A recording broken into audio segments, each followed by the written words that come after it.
Les opercules, c'est ça ici que vous voyez. C'est quand le miel est prêt, les abeilles vont faire comme un petit bouchon de cire pour bien conserver le miel, pour dire qu'il est prêt. Mais les abeilles travaillent tellement bien que si on ne l'enlève pas, on ne sera pas capable de sortir le miel. Donc, c'est pour ça qu'on prend la fourchette comme ça et qu'on vient retirer les opercules.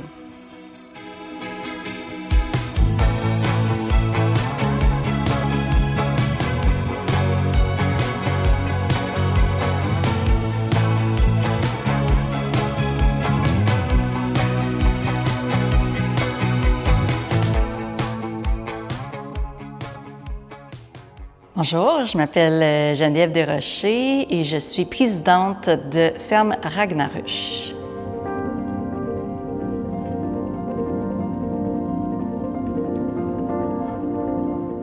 Ferme Ragnaruche, on a commencé le 1er mai 2020. Donc, ça fait déjà 5 ans qu'on fait ça. Au début, on a commencé avec juste une dizaine de ruches. Là, on est rendu environ à une cinquantaine. Donc, on augmente un petit peu à chaque année. Puis, on se diversifie aussi à chaque année. Au départ, c'était seulement le miel.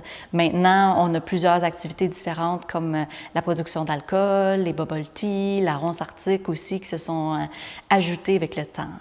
Bonjour, je me présente Sébastien Jean. Je suis copropriétaire de ferme Ragnaruche, une entreprise apicole située à Port-Cartier. Je vais vous faire visiter ici, c'est la boutique avec une zone d'interprétation sur les abeilles. Donc ici, on vend des produits de la ruche. Je vous apporte vers la cuisine ou la salle de transformation. Ici, on a l'intention de faire des gelées, des confitures, etc. Pour l'instant, on fait des bubble tea, des thés aux perles qu'on prépare avec notre miel. On cuisine des perles de tapioca fraîchement cuites au miel pour garder la touche apicole. Donc ici, en saison, on va extraire le miel dans le mois de juillet ou septembre. Pour chacun des mois, c'est le miel de bleuet, ensuite le miel d'été, ensuite le miel d'automne. Donc ici, c'est l'extraction du miel. Et ici, la salle de transformation pour les alcools, la cuverie.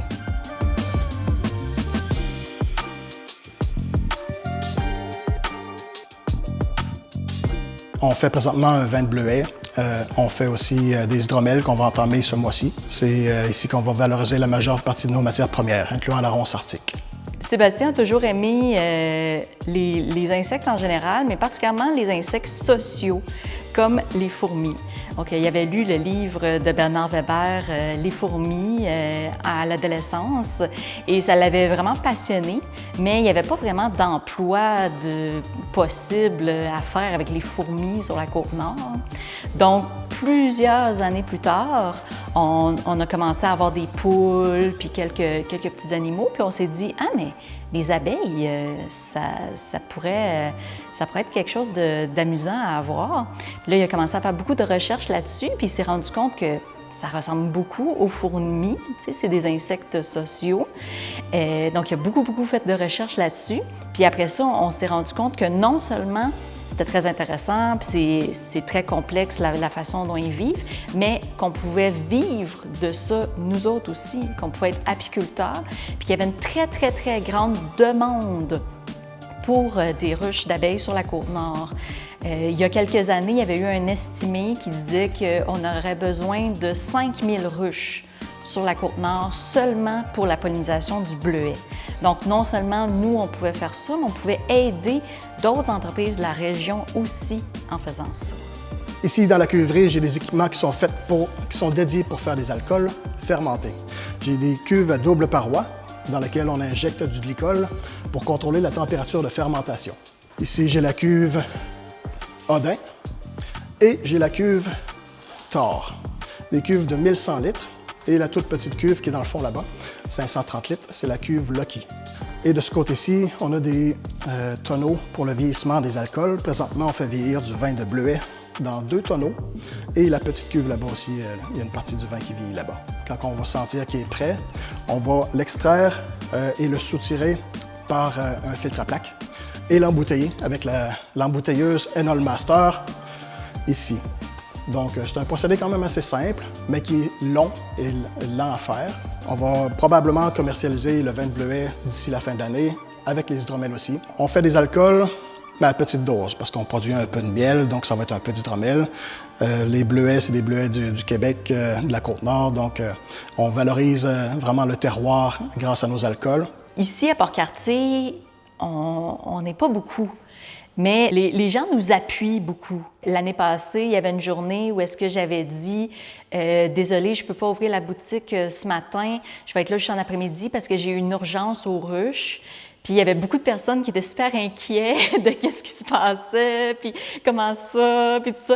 Puis, tu sais, finalement, c'était juste parce qu'il fallait qu'on déplace des ruches, là, tu sais, c'était rien passé de grave, mais les gens étaient très inquiets. Donc, les gens sont quand même engagés, ils veulent savoir si ça va bien, puis oui, ils nous encouragent.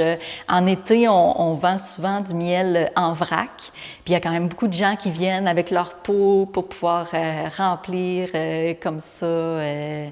Donc, ça fait beau à voir. Donc, je vais vous parler un petit peu de comment est-ce qu'on extrait le miel. Au début, il faut aller chercher les hausses. Donc, les hausses, c'est ça ici. Donc, c'est la partie de bois qui est là. Puis, il y a des cadres dans les hausses.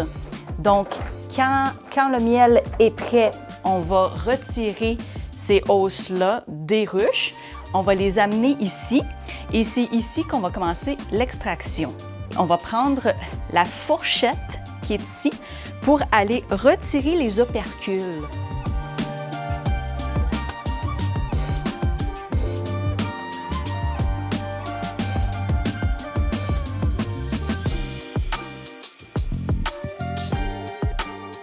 Une fois que c'est fait, on va pouvoir venir le mettre dans l'extracteur, on l'ouvre et on met les cadres à l'intérieur.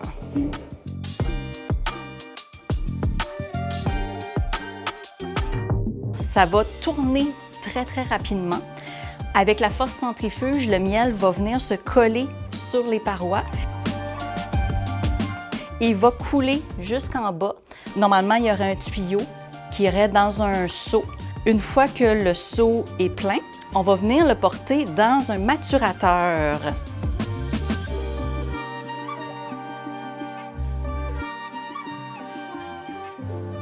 Comme ça ici. Donc, les maturateurs, c'est pas mal juste des grands réservoirs. Donc, on va mettre le miel là-dedans, puis on va le laisser maturer au moins 2-3 jours et on va pouvoir ouvrir dans le bas pour pouvoir faire couler le miel brut, pur.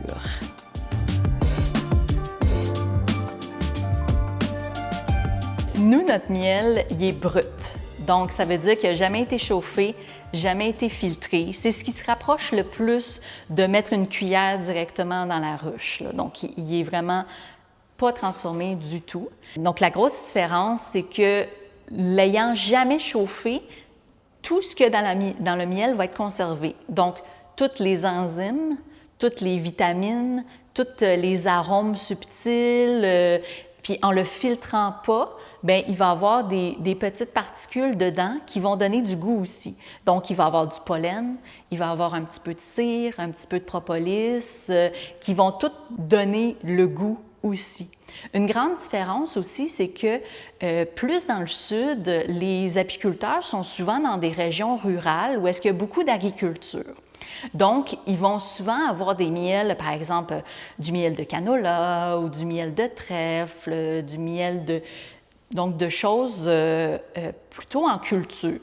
Tandis qu'ici, à part notre miel de bleuet qui est fait dans une bleuetière, notre miel est très, très, très multifloral. Donc, il y a des centaines de fleurs différentes dans un seul miel. Puis, c'est des fleurs qu'on retrouve moins ou parfois pas plus au sud. Donc, ça donne vraiment des goûts complètement différents. Il y a beaucoup de gens qui viennent me voir à la boutique qui me disent « Ah, moi, j'aime pas ça, le miel. » Je leur dis « Mais est-ce que vous avez goûté le nôtre? » Et une fois qu'ils ont goûté le nôtre, ils me disent « Ah, finalement, j'aimais ça, le miel. » C'est sûr que moi, la façon dont je mange notre miel le plus souvent, c'est directement avec une cuillère. Donc, moi, je trouve que c'est la meilleure façon de pouvoir l'apprécier. Mais on peut l'utiliser de toutes sortes de façons. Tu sais, par exemple, si on se fait un poisson avec des épices et tout ça qu'on fait cuire, puis une fois qu'il est sorti, on met du miel dessus. Comme ça, il va fondre juste un petit peu. Ça peut être bon. On peut le mettre justement sur des desserts, mais après la cuisson. Donc, par exemple, je ne sais pas, on va faire un cupcake et au lieu de mettre un glaçage, bien, mettre du miel cristallisé dessus. Ça peut être toutes sortes de choses avec du yogourt nature ou du yogourt à la vanille, mettre un peu de miel cristallisé dessus, avec de la crème glacée.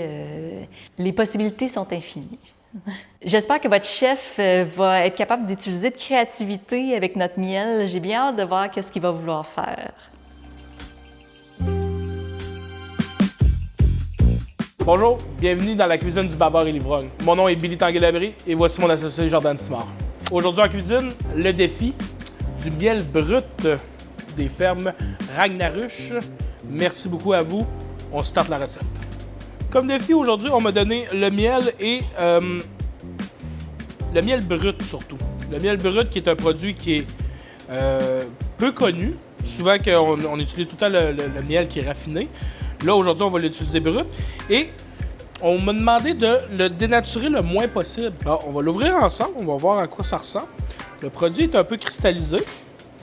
Si on voit ici, ce qu'on va faire, on va le faire chauffer juste un petit peu. On va pouvoir aller le travailler un peu plus. Donc aujourd'hui, on va se faire un sundae avec de la crème glacée, le miel et un petit crumble qui va venir accompagner ça. On y va dans la simplicité. On va prendre le produit, on va le faire chauffer un peu, puis on start notre recette. Ce qui est le fun avec le miel, c'est que là, on vient de le faire chauffer, puis le miel, c'est un des très rares produits sur Terre qui ne pourrit jamais. Surtout à l'état brut comme ça, on peut le faire chauffer, il va cristalliser, on la refait chauffer, puis c'est bon très longtemps. Fait que, on va s'en mettre dans le fond de notre assiette. Comme ça ici. On va le garder proche parce qu'on va en rajouter ce beau produit-là. Au restaurant ici, on se fait un crumble au beurre noisette. Ce que je vais faire, c'est que je vais venir l'écraser pour faire un genre de petit nid dans le fond de notre assiette avec le miel. Puis le beurre noisette, c'est vraiment un beurre qui a bruni, qui a foncé beaucoup. Puis ça donne des côtés noisettes. C'est pour ça qu'on l'appelle comme ça. Ça va donner beaucoup plus de caractère à notre plat. On va s'en rajouter un peu. Pourtant, ça fait un petit côté terreux. Très beau. Et pour aujourd'hui, j'ai pris une crème glacée à la gousse de vanille de Madagascar, produit noir de voyons, les choix du président. Puis à la maison, si on veut se rajouter quelque chose, un petit gâteau des anges, un gâteau blanc qui est pas trop lourd, puis qui va laisser vraiment la place à la vanille, vous pouvez vous en mettre. Sinon, on peut rajouter aussi vos biscuits préférés. L'important, c'est vraiment d'avoir de quoi qui va être très léger pour laisser vraiment la place au miel. Et on va se rajouter en premier... on va se rajouter un peu de tout ça. On va le laisser un petit peu plus gros. Et on va aller se rajouter une belle cuillerée de miel.